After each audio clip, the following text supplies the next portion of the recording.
तो मेरा नाम है अरविंद यादव और मैं आज आपके लिए लेकर आया हूँ क्लास 10 का ये अनसोल्ड पेपर। ये मैथ का अनसोल्ड पेपर है। आज इसका हम सॉल्यूशन करेंगे।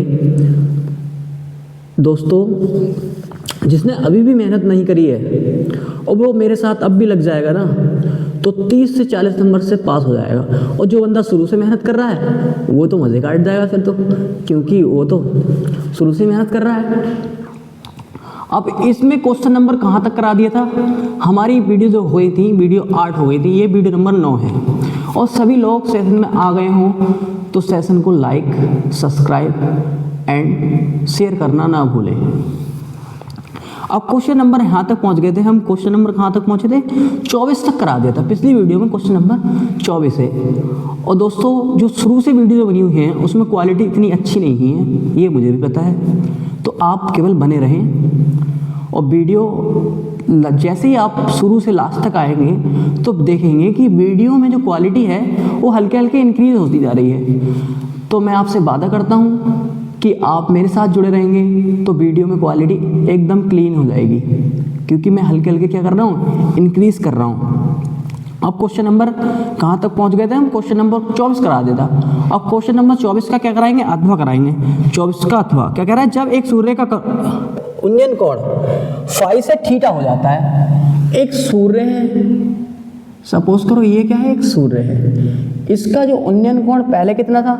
तो पहले कह रहा है कि थीटा था। पहले कितना था? थीटा। फाई से थीटा हो रहा है ना? हाँ, फाई से थीटा हो रहा है। ये रफ कर देता हूँ एक सेकंड, ये सही करके बना के दे जाता हूँ आपको। ये पहले कितना था? पहले था ये फाई से थीटा हो जाता है। पहले कितना था? फाई, और फिर कह रहा है थीटा हो जाता है। अब की बार कितना बन रहा है ये? अब बन रहा है थीटा। अब मैं नाम दे देता हूँ ए बी सी डी। इसको सपोज कर लूँ मैं ए मान लूँ, इसको सपोज कर लो एक्स मान लो, इसको हाइट क्या मान लो इसकी? एच। हाइट मान लो एच। इस सही करके बना देता हूँ। एक सेकंड रुकिए आप। हाइट कितनी होगी? एच। एक बार मैं चेक कर लेता हूँ आपको नज़र आ रहा है नहीं आ रहा है वीडियो में, क्योंकि वीडियो में आपको नज़र नहीं आएगा तो दिक्कत हो जाएगी। नज़र आ रहा है सबको? देखते हैं अगले क्या कह रहा है। आगे बोलता है कि केवल टावर की ऊंचाई ज्ञात कीजिए। एच ज्ञात करनी है हमें।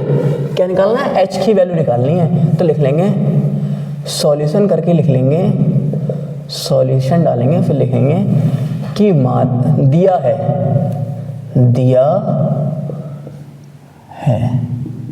क्या दिया है कि सूर्य का उन्नयन कोण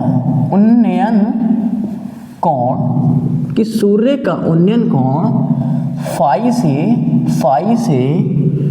थीटा हो जाता है। तब त्रिभुज कौन से बनेंगे? तो समकोण त्रिभुज कौन कौन से होंगे? समकोण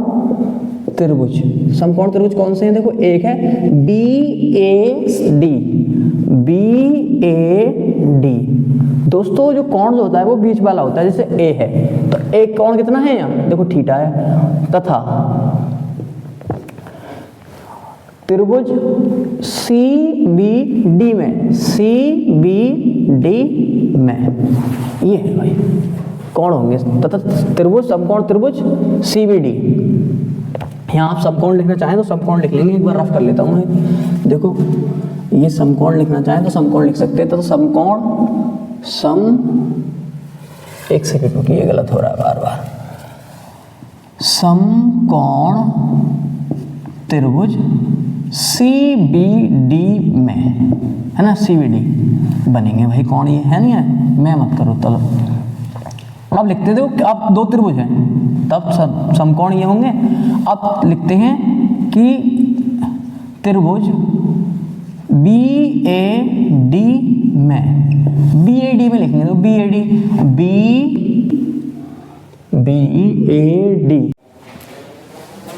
देखो यहाँ से बात कैसे करेंगे, यहाँ की बात टर्म को कैसे करेंगे। तो यहाँ की बात देखो, ये H tan फाई है, ये H tan थीटा है। तो इस वाली टर्म को इधर उठा लाएंगे, क्योंकि H ही तो निकालना है। तो मैं इधर उठा के ले आया, बराबर के इधर उठा के लाएंगे H के tan फाई, और माइनस का हो जाएगा H tan थीटा बराबर में हो जाएगा ये A tan थीटा इंटू में tan फाई। इधर लिख देता हूँ मैं, एक सेकंड रुकिए, मैं इधर लिख ले रहा हूँ a tan phi। आ गया है तो मल्टीप्लाई में ना, तो h ले लूँगा कॉमन, h क्या ले लूँगा कॉमन, जैसे कॉमन लूँगा ये आ जाएगा tan phi minus tan theta बराबर a tan थीटा और इंटू में tan phi। सबको आ रहा है नजर? हाँ tan phi। अब यहाँ से h निकालना है, तो h बराबर कितना आ जाएगा, a tan थीटा और इंटू में tan phi, इंटू में tan phi और बटे में आ जाएगा ये जो मल्टीप्लाई वाली टर्म कहाँ में आ जाएगी, बटे में आ जाएगी, बटे यानी कि डिवाइड में tan phi माइनस का tan थीटा। आंसर ऊंचाई कितनी हो जाएगी, ये हो जाएगी, h की वैल्यू कितनी आ गई, ये आ गई। सबको नजर आ रहा है? अगर वीडियो अच्छी लगी हो दोस्तों और किसी को समझ में नहीं आए, इसके बाद देखो कैसे करेंगे, h बराबर आ गया, h बराबर a tan theta into tan phi बटे में tan phi into tan theta, ये आ गई h। अगर किसी को समझ में नहीं आता है तो वो कमेंट में कमेंट लिखे, मैं उसके लिए अगली वीडियो डाल दूंगा समझाने के लिए। और दोस्तों वीडियो अच्छी लगी हो तो लाइक, सब्सक्राइब एंड शेयर करना ना भूलें। थैंक यू दोस्तों।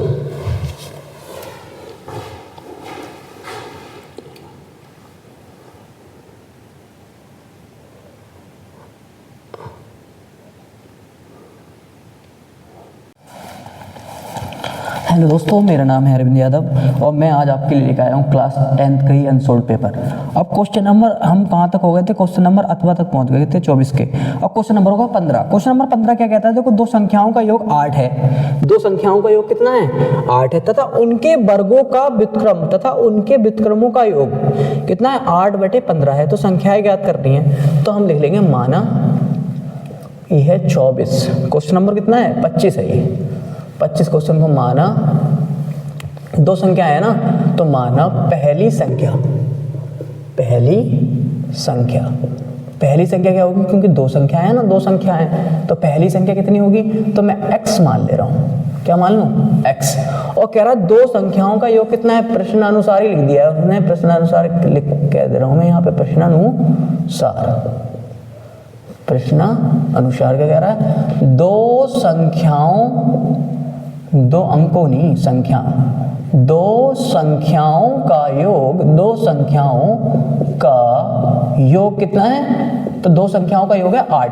जब भाई पहली संख्या x है तो दूसरी 8 में से, जैसे सपोज करो मैं संख्या कह दूं कि पहली दो संख्याओं का योग कितना है, 10 है, मैं सपोज कर लूं, मैंने पहली संख्या मुझे पता लगी 2, तो दूसरी संख्या क्या होगी, इसमें से घटा के तो होगा, तो 8 निकलेगी। ऐसे ही मैं कहने लगूँ पहली संख्या कितनी है, 3 है, तो आपसे पूछा जाए कि पहली संख्या 3 है तो दूसरी संख्या कितनी होगी, तो आप कहेंगे कि 7 होगी, क्योंकि घटाएंगे ना 3, 10 में से 3 घटा लेंगे तभी तो 7 बचेगा। तो इसी प्रकार से दूसरी संख्या मैं क्या मान लूँ, दूसरी संख्या क्या हो जाएगी, वो दूसरी संख्या हो जाएगी 8 माइनस एक्स।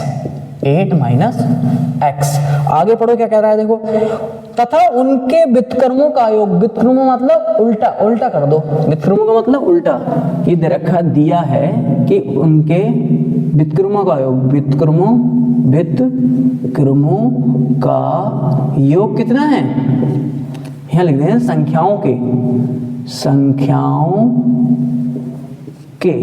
मैं यहाँ लिख दे रहा हूँ संख्याओं के, एक बार सही करके लिख देता हूँ, ये जरा नजर नहीं आ रहा हो शायद आपको, यहाँ जरा सही करके लिख देता हूँ, संख्याओं के व्युत्क्रमों का योग कितना है, वो दे रखा है हमें, कितना दिया है देखो अनसोल्ड में दिया है 8/15 है। तो भाई पहली संख्या का व्युत्क्रम क्या होगा, 1/x, योग बोल रहा है तो प्लस लगा देंगे, इसका व्युत्क्रम क्या होगा, तो 8 - x बराबर में 8/15। अब क्या कर लेंगे, एलसीएम ले लेंगे। एलसीएम कितना आ जाएगा, एलसीएम आ जाएगा ये x और 8 - x, x into 8 - x, x से इसमें डिवाइड करो, भाग दो, तो x से भाग देंगे तो ये इतनी बार जाएगा 8 - x बार, तो 8 - x इंटू ऊपर वाली संख्या 1 प्लस 8 - x से इसमें भाग देंगे तो कितनी बार जाएगा, x बार, तो x इंटू ऊपर वाली संख्या 1, तो 8/15, 1 से गुणा कर लेंगे, देखो x 8 - x प्लस x बटे में आ जाएगा ये x 8 माइनस एक्स बराबर में 8/15। x से x कैंसिल हो जाएगा, x से x कैंसिल हो जाएगा तो ऊपर क्या बचेगा 8 और x और 8 माइनस एक्स वहाँ बचेगा 8/15, 8/15। अब क्या कर लूँ मैं, क्रॉस मल्टीप्लाई कर लूँ। जैसे क्रॉस मल्टीप्लाई करूँगा तो ये हो जाएगी 15 × 8 बराबर ये हो जाएगा 8x बराबर 8 माइनस एक्स। कोई किसी को दिक्कत? यहाँ से सपोज करो मैं करूँ x और 8 माइनस एक्स को क्या कर लूँ, ब्रेक कर लिया। मैंने कर लिया इसको ब्रेक, इतने टर्म को क्या कर लिया, ब्रेक कर लिया। ये 15 × 8 ऐसे ही रहने दिए और बटे में 8 ये ले आया तो 8 से 8 कैंसिल हो गई, ये 15 आ जाएंगे। देखो तो ये आ जाएगा x माइनस 8 माइनस एक्स बराबर में 15, बराबर कितना आ गया 15 आ गया, बराबर में 15। अब क्या कर लूँ मैं, मल्टीप्लाई कर लूँ। अब मल्टीप्लाई कर लूँगा, देखो मैं इधर ही करता हूँ इसी बोर्ड पे, एक सेकंड रुकिए। देखो x से जब मल्टीप्लाई करूंगा तो कितना हो जाएगा 8x माइनस एक्स स्क्वायर बराबर में 15।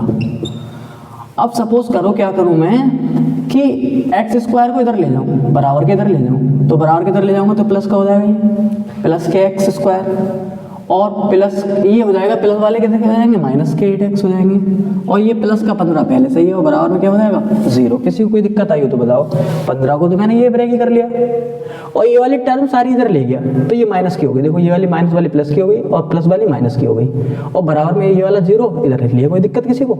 यहाँ तक कोई दिक्कत नहीं आनी चाहिए। अब देखो गुणनखंड करेंगे, गुणनखंड कैसे करेंगे? देखो 15 ही का ना 15 लास्ट वाली टर्म से पहली वाली टर्म में यहाँ गुणा करते हैं, यहाँ छुपा हुआ 1 होगा नहीं होगा तो इस वाली टर्म से यहाँ में गुणा करते हैं। कितना आ गया 15 ही का ना 15 के ऐसे गुणनखंड करो कि प्लस करने पर 8 आए और गुणा करने पर 15 आए। तो देखो 15 को तोड़ दो, 3 पंजे 15, 5 इकन 5। देखो 3 पंजे 15, प्लस करने पर 8 आ रहा है और गुणा करने पर कितना आ रहा है 15, तो 5 और 3 हमें गुणनखंड मिल गए।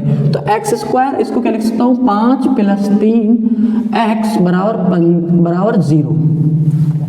तो एक्स स्क्वायर माइनस के 5x माइनस के 3x प्लस के 15 बराबर 0, प्लस के 15 बराबर 0। यहाँ से मैं x कॉमन ले लूँ तो x माइनस 5, देखो x कॉमन चला गया तो x माइनस 5 बचेगा। यहाँ से माइनस के 3 कॉमन ले लो तो यहाँ बचेगा x और प्लस माइनस तो 3 पंजे 15। अगर ये वाली टर्म आपकी सेम आ रही हो, समान आ रही हो तो आप क्या कर रहे हैं, सही कर रहे हैं। अगर ये टर्म समान नहीं आ रही है तो आपने कहीं गलती कर दी है, क्योंकि हमें पता तो चलेगा यूपी बोर्ड के पेपर में कि हम गलत कर रहे हैं सही कर रहे हैं। तो ये ऐसे सवाल आ जाए और ये सवाल रिपीट ही होते हैं, ऐसे सवाल आ जाए तो आप ये लास्ट में ये जाके देखना कि ये वाली टर्म समान आ रही है तो हम क्वेश्चन क्या कर रहे हैं, सही कर रहे हैं। तो इन दोनों में से ये एक ले लेते हैं तो एक ले लिया और एक बाहर वाली टर्म ले लेते हैं तो x माइनस 3 बराबर 0, x माइनस 3 बराबर 0। अब लिख लेंगे यदि x बराबर x माइनस 5 बराबर 0 तो x की वैल्यू कितनी आ गई 5। एक बार ले लिया, एक बार दूसरी लेंगे यदि x माइनस 3 बराबर 0 तो x की वैल्यू कितनी आ गई 3 आ गई, x की वैल्यू 3 आ गई। कोई दिक्कत? देखो आंसर भी दे रखा है उन्होंने। तो अब क्या करना है, पहली संख्या क्या हो सकती है, पहली संख्या क्या हो सकती है 5 या 3 हो सकती है। अगर 5 मानेंगे फिर दूसरी संख्या, अब सपोज करो पहली संख्या अगर हमने 5 मान ली तो दूसरी संख्या क्या होगी, देखो दूसरी संख्या कैसे निकालेंगे, तो दूसरी संख्या कितनी है 8 माइनस एक्स, कितनी है 8 माइनस एक्स है। अगर आप पहली संख्या 5 मानते हैं तो दूसरी संख्या कितनी होगी 3, और अगर आप पहली संख्या को 3 मानते हैं तो दूसरी संख्या क्या हो जाएगी 5 हो जाएगी। तो हमें मिल गई, देखो वैल्यू मिल गई, दोनों संख्याएं कितनी हो जाएंगी, तो संख्याएं होंगी 5 या 3 या 3 या 5। पहली संख्या अगर आप पहली संख्या 5 लेंगे तो दूसरी संख्या कितनी होगी 3 होगी, आप पहली संख्या 3 लेंगे तो दूसरी संख्या कितनी होगी 5 होगी। आपको ये समझ में आ गया होगा तो वीडियो को लाइक सब्सक्राइब। 25 का अथवा कि 2 क्रमागत धनात्मक पूर्णांक ज्ञात कीजिए जिनके वर्गों का योग 365 है। तो मान लेंगे, देखो कितना ही क्वेश्चन नंबर है 25 का अथवा। तो मान लेंगे माना 2 क्रमागत धनात्मक पूर्णांक है नहीं, हाँ धनात्मक धनात्मक पूर्णांक, दो क्रमागत धनात्मक पूर्णांक कौन से हैं? हम मान लें x तथा x प्लस 1 है, x तथा x प्लस 1 है। आगे देखो, मान लिए दो धनात्मक क्रमागत पूर्णांक x तथा x प्लस 1 है।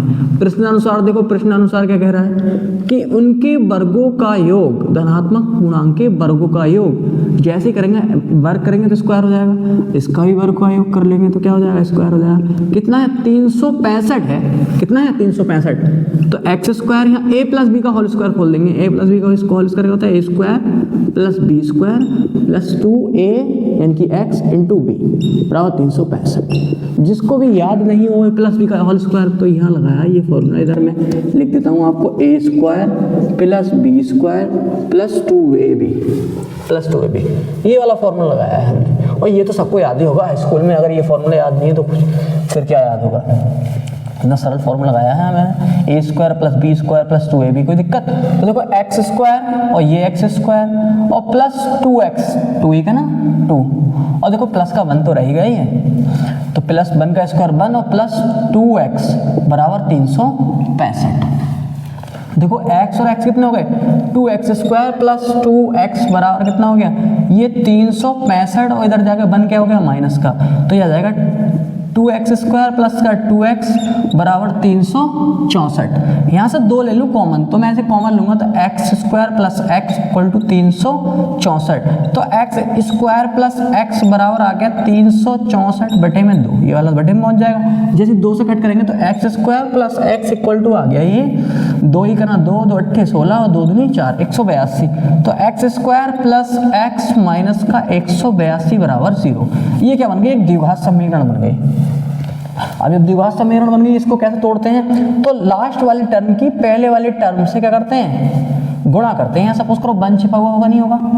जब 1 छिपा हुआ तो 182 का ना 182 के ऐसे फैक्टर करने हैं कि माइनस करने पर कितना आ जाए? 1 आ जाए। माइनस करने पर कितना आ जाए? 1 आ जाए। तो 182 को मैं देखो आपको तोड़ के दिखाता हूँ। 2 से काटेंगे तो कितनी बार जाएगा? 2 नहीं में 18, 2 ही का ना 2। अब देखो 7 से काट लो, 7 एकन 7, 7 तिया 21, फिर 13 ही का ना 13। देखो 7 दूनी 14 और 13 कितने हो गए? 14 में से 13 घटाएंगे 1 आ जाएगा, और 14 और 13 की मल्टीप्लाई करा के देख लो तो यही आएगा। 14 इंटू 13 की मल्टीप्लाई कराएंगे तो 182 आएगा। करके देख लेना। देखो 4 तिया 12 के 2, हासिल लगा 1, 3 गन 3 और 1 4, 1 चौक 4, 1 ही गना 1 2। देखो 182 आ गया। मल्टीप्लाई करने पर 82 आना चाहिए, 182, और माइनस करने पर कितना आना चाहिए? 1। तो 14 माइनस 13 हो गए हमारे पास। तो x प्लस ये लिखूंगा 14 माइनस के 13, और ये वाला x बाहर ले लूँगा, 182 बराबर 0। किसी को यहाँ तक कोई दिक्कत हो तो बताओ। तो x स्क्वायर प्लस x की मल्टीप्लाई 14 में करूँगा तो ये जाएगा 14x माइनस के 13x माइनस का 182 बराबर 0। माइनस का 182 बराबर 0। यहाँ से मैं x कॉमन ले लूँ तो x माइनस क्या हो जाएगा? x प्लस 14 आ जाएगा ये। और यहाँ से क्या ले लूँ? माइनस के 13 कॉमन ले लूँ तो ये x प्लस के 14 आ जाएगा, क्योंकि 14 है, 13 की भाग इसमें करेंगे 14 बार जाएगा, बराबर में 0। बराबर में क्या आ जाएगा? 0। मैं इधर कर लेता हूँ, देखो आपको इधर करा देता हूँ आपको। फिर अब कि ये वाली टर्म और ये वाली टर्म समान आ रही हो, मैंने बताया ये वाली टर्म और ये वाली टर्म क्या आ रही हो? समान। तो हम क्या कर रहे हैं? क्वेश्चन को सही कर रहे हैं। अगर ये आपकी समान नहीं आती है तो आपने क्वेश्चन में क्या कर दी? कहीं गलती कर दी। तो इन दोनों में से टर्म में से एक टर्म को ले लेते हैं। एक टर्म को मैं ले लूँ, सपोज करो मैं यहाँ इधर कर दे रहा हूँ, आपको इधर दिखाई दे रहा होगा आपको। तो एक टर्म ले लेते हैं। एक टर्म कौन सी होगी? x प्लस 14, और एक दूसरी टर्म हो जाएगी x माइनस 13 बराबर 0। फिर लिखेंगे यदि x प्लस 14 बराबर 0, तो x की वैल्यू कितनी आ गई? माइनस के 14, जो कि क्या है? जो कि ऋणात्मक है। और भाई ऋणात्मक वैल्यू लेते नहीं है, तो ऋणात्मक वैल्यू लेंगे तो दूसरी वाली टर्म लिखेंगे यदि x माइनस 13 बराबर 0, तो x की वैल्यू कितनी आ गई? 13 आ गई। x की वैल्यू कितनी आ गई? 13। तो पहला पूर्णांक क्या मान लिया था हमने? पहला धनात्मक पूर्णांक क्या होता है? पहला धनात्मक पूर्णांक क्या हो जाएगा, तो पहला धनात्मक पूर्णांक कितना हो जाएगा, 13 हो जाएगा, क्योंकि x माना है। अब दूसरा निकालेंगे तो दूसरा धनात्मक पूर्णांक, तो दूसरा धनात्मक पूर्णांक क्या हो जाएगा, तो वो माना है हमने x प्लस 1, x की वैल्यू रखो यहाँ 13, देखो 13 प्लस 1 कितनी हो जाएगी, 14। तो दो धनात्मक पूर्णांक क्या होंगे, 13 व 14। आंसर आपको दिखाई दे रहा है, देखो दिखाई दे रहा हो सही। अभी मैं एक बार देख ले रहा हूँ वीडियो में कि दिखाई दे रहा है नहीं दे रहा है। अगर वीडियो अच्छी लगी हो तो लाइक शेयर एंड सब्सक्राइब करना ना भूलें। थैंक यू दोस्तों। हाँ दिखाई दे रहा है, देखो थोड़ा सा दिखाई दे रहा है, मैं आपको दिखा देता हूँ। ये आएगा साइड में, देखो अब दिखाई दे रहा है आपको, हाँ अब देख सकते हैं आप, वीडियो बिल्कुल एकदम क्लीन अब दिखाई दे रहा है, देखो आपको। और वीडियो अच्छी लगी हो तो लाइक शेयर एंड सब्सक्राइब करना ना भूलें। थैंक यू दोस्तों।